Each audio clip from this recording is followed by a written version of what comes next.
बिस्मिल्लाहिर्रहमानिर्रहीम। अस्सलामु अलैकुम। मैं हूं मुजीबुल हबीब और आप देख रहे हैं मुबीन हेल्थ टीवी। तो दोस्तों, आज की हमारी इस वीडियो का ताल्लुक भी आपकी हेल्थ से ही है।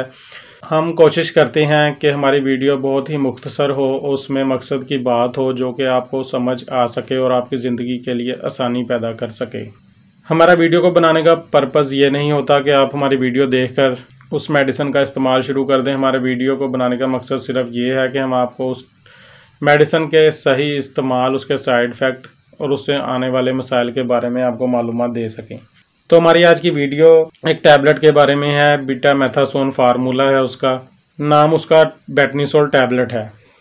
ये आमतौर पर स्टीरॉयड है, यानी ये स्टीरॉयड टैबलेट है, एक स्टीरॉयड है। इसका इस्तेमाल आमतौर पर चेस्ट इन्फेक्शन, एलर्जी, गला ख़राब, ख़ास तौर पर अस्थमा के मरीज़, छींकें आना, एलर्जी के लिए और सांस के मसाइल के लिए इस्तेमाल की जाती है। इस वीडियो को बनाने की ज़रूरत हमें इसलिए पेश आई कि ये टैबलेट सेल्फ मेडिकेशन के तौर पर बहुत ज़्यादा इस्तेमाल की जा रही थी और उस इस्तेमाल के दौरान और भी बहुत सी गलतियाँ की जा रही थी।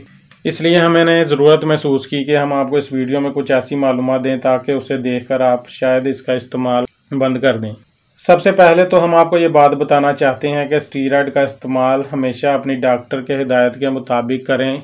पहली बात तो ये है कि डॉक्टर भी बहुत ही मजबूरी की हालत में आपको स्टीरॉयड सजेस्ट करते हैं, यानी जब वो देखते हैं कि बीमारी बहुत ज़्यादा बढ़ चुकी है या बहुत ज़्यादा मसाइल पैदा हो रहे हैं, तो इसी दौरान ही वो आपको स्टीरॉयड देंगे और उसके देने की मिकदार भी कुछ दिन या कुछ डोज के हिसाब से ही होती है।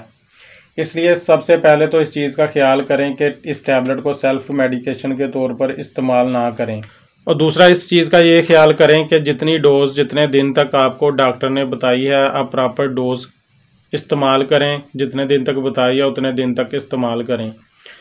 अक्सर देखा गया है कि एक दफ़ा डॉक्टर नुस्खे में प्रिस्क्राइब कर देते हैं आपको 2, 4, 5 दिन के लिए, वो आप इस्तेमाल कर ठीक हो जाते हैं। दोबारा फिर 1, 2, 3, 4 माह बाद जब दोबारा मसाइल होते हैं तो फिर आप वही नुस्खा दोबारा रिपीट करना शुरू कर देते हैं। तो ऐसा हल करना हरगिज़ ठीक नहीं है, यानी आप उस नुस्खे को दोबारा रिपीट ना करें। और ख़ास तौर पर स्टीरॉयड के बारे में आपको ये एहतियात बतानी है कि जो स्टीरॉयड जितनी देर डॉक्टर ने लिखे हैं उतनी देर ही इस्तेमाल करें। उसके बाद इस टैबलेट का एक और बहुत ऐसा इस्तेमाल देखने में आ रहा है कि अक्सर बच्चों के लिए चेस्ट इन्फेक्शन के लिए या अस्थमा के लिए, या बच्चों को कोई ऐसा मसला हो या एलर्जी वगैरह हो, तो डॉक्टर उन्हें ये टैबलेट लिख कर देते हैं। तो वो कम से कम या ज़्यादा से ज़्यादा 3 दिन के लिए बताते हैं, उसकी वज़न, उम्र और वेट के हिसाब से।